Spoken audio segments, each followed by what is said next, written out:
आप सभी का स्वागत है हमारे YouTube चैनल फ्री क्लासेस में।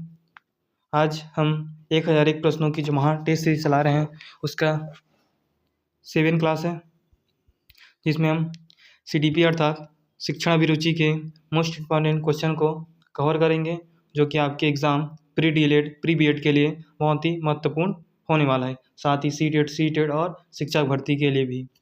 तो वीडियो शुरू होने से पहले एक बार वीडियो को लाइक कर दीजिए, और अगर चैनल को सब्सक्राइब नहीं किए होंगे तो चैनल को सब्सक्राइब कर दीजिए। बढ़ते हैं आज के हमारे पहले क्वेश्चन की ओर, जो कि 106 नंबर से स्टार्ट होने वाला है। मोटिवेशन शब्द की उत्पत्ति किस भाषा के शब्द से हुई है?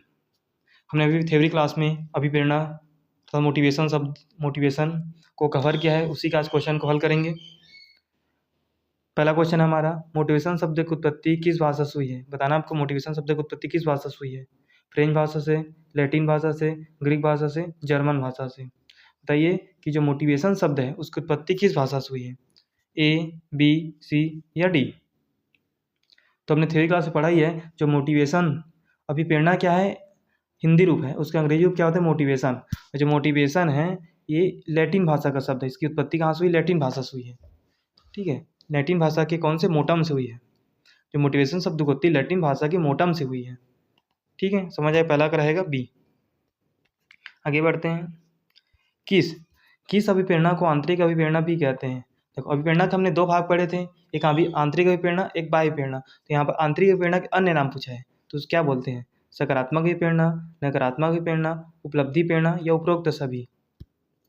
बताइए। ऑप्शन A सकारात्मक अभिप्रेरणा, ऑप्शन B सकारात्मक अभिप्रेरणा, ऑप्शन C उपलब्धि प्रेरणा, ऑप्शन D उपरोक्त सभी। तो इसका क्या आंसर होगा? देखो, अभिप्रेरणा कितने प्रकार के? दो प्रकार के होते हैं, एक सकारात्मक अभिप्रेरणा, एक नकारात्मक अभिप्रेरणा। ठीक है, जो सकारात्मक अभिप्रेरणा को ही आंतरिक अभिप्रेरणा बोलते हैं। क्या बोलते हैं? आंतरिक अभिप्रेरणा बोलते हैं, या आंतरिक। और जो नकारात्मक को बोलते हैं बाह्य अभिप्रेरणा। ठीक है, और उपलब्धि अभिप्रेरणा भी बाह्य अभिप्रेरणा को ही कहा जाता है। तो यहाँ पूछा था आंतरिक अभिप्रेरणा किसको कहते हैं, तो जो सकारात्मक अभिप्रेरणा को ही हम आंतरिक अभिप्रेरणा कहते हैं, और जो नकारात्मक अभिप्रेरणा को हम बाह्य अभिप्रेरणा कहते हैं। समझिए, तो इसका राइट आंसर होगा ऑप्शन नंबर A। जो सकारात्मक अभिप्रेरणा होती है उसको आंतरिक अभिप्रेरणा कहते हैं, मतलब कि जो प्रेरणा आपके बिना दबाव के, मतलब आपकी इच्छा शक्ति से आती है। ठीक, समझ आ गया यहाँ तक? आगे बढ़ते हैं। अधिगम का सबसे उत्तम होगा, मतलब अधिगम सबसे उत्तम होगा जब, मतलब अधिगम कब उत्तम होगा, इसको पूछा गया है। अगर अभिरुचि होगी तो उत्तम होगा, अभिवृद्धि होगी तो उत्तम होगा, बुद्धि होगी तो उत्तम होगा, या अभिप्रेरणा होगा तो उत्तम होगा। बताइए कि अधिगम मतलब कि सीखना सबसे तो उत्तम क्या होगा?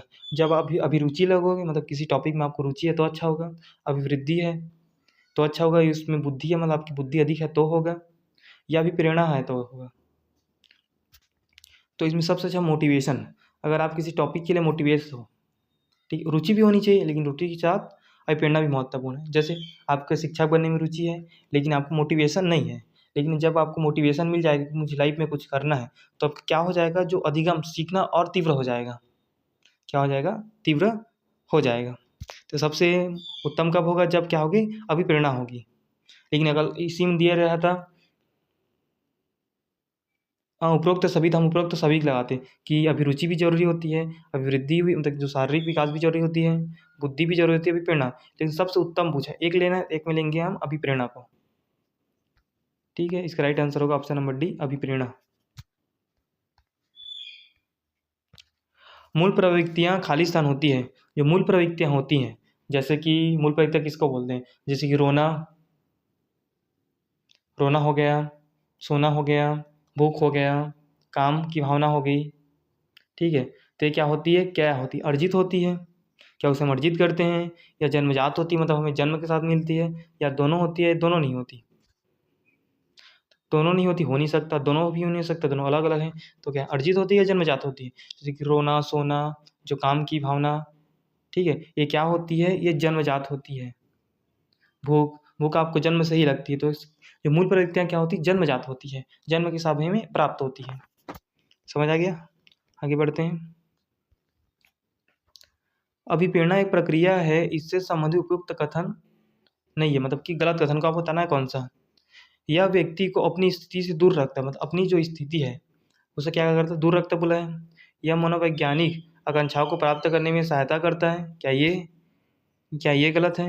यह व्यक्ति को लक्ष्य की ओर ले जाता है, क्या ये गलत है? यह व्यक्ति की शारीरिक आवश्यकताओं की संतुष्टि करता है, क्या ये गलत है? इसमें गलत कथन क्या है बताइए? ऑप्शन ए रहेगा, बी रहेगा, सी रहेगा या डी रहेगा? तो नीचे से पढ़ते हैं। यह व्यक्ति की शारीरिक आवश्यकताओं की संतुष्टि करता है, ठीक है। जैसे कि अभिप्रेरणा में शारीरिक संतुष्टि, जैसे कि मातृत्व प्रेम हो गया, तो अभी अभिप्रेरणा होती है जन्मजात, तो क्या करता है? संतुष्टि करता है। ये तो सही है, तो हमारे हिसाब से गलत है कि उसमें गलत पूछा है। यह व्यक्ति को लक्ष्य को ले जाता है, बिल्कुल। अगर आप मोटिवेट हो डीएलएड की एक सीट पाने के लिए, तो आपको क्या लक्ष्य क्यों ले जाएंगे? यह कथन भी बिल्कुल सही है। गलत बताना था, ते भी गलत हो गया हमारे लिए, मतलब। यह मनोवैज्ञानिक आकांक्षाओं को प्राप्त करने में सहायक होते हैं, ठीक है। जो आपकी आकांक्षाएं हैं, आपकी ड्रीम है, उसको मोटिवेशन प्राप्त करने में सहायक होते हैं, ये भी ठीक है। मतलब कि ये तीन हो गया गलत, क्योंकि ये सही है। इसमें गलत पूछा था, तो इसमें से गलत क्या है? यह व्यक्ति को अपनी स्थिति से दूर ले जाता है, यह गलत है। ऐसा कुछ नहीं होता, ठीक है। अभिप्रेरणा से संबंधित व्यवहार की विशेषता क्या होती है? मंतरंग होती है, मतलब कि व्यवहार की क्या विशेषता होती है? अगर आप में अभिप्रेरणा, तो आपके व्यवहार क्या होगा? मंतरंग होगा, उत्साह होगा, कुंठा होगा, एक और ऑप्शन है नीचे शायद तनाव होगा। बताइए क्या होगा? मंतरंग होगा, उत्सुकता होगा, कुंठा होगा, एक और नीचे ऑप्शन है तनाव, या डी ऑप्शन दिख नहीं रहा है यहाँ से। क्या होगा बताइए? देखो, तो अभिप्रेरणा से संबंधित व्यवहार, अभिप्रेरणा आप जैसे आप अभी प्रेरित हो गए, आपको मोटिवेशन मिल गया, तो क्या आप मंतरंग होगे, मतलब मन से करोगे ऐसे? नहीं। आप कुंठा करोगे, मतलब चिड़चिड़ा हो जाओगे? नहीं। आप में तनाव आएगा? नहीं। आप में उत्सुकता आएगी। अगर आप मोटिवेट हो, तो आप में क्या आती है? उत्सुकता की, उस कार्य को मैं और अच्छे से करूँ या करूँगा या कर सकता हूँ, इस तरह के विचार आते हैं।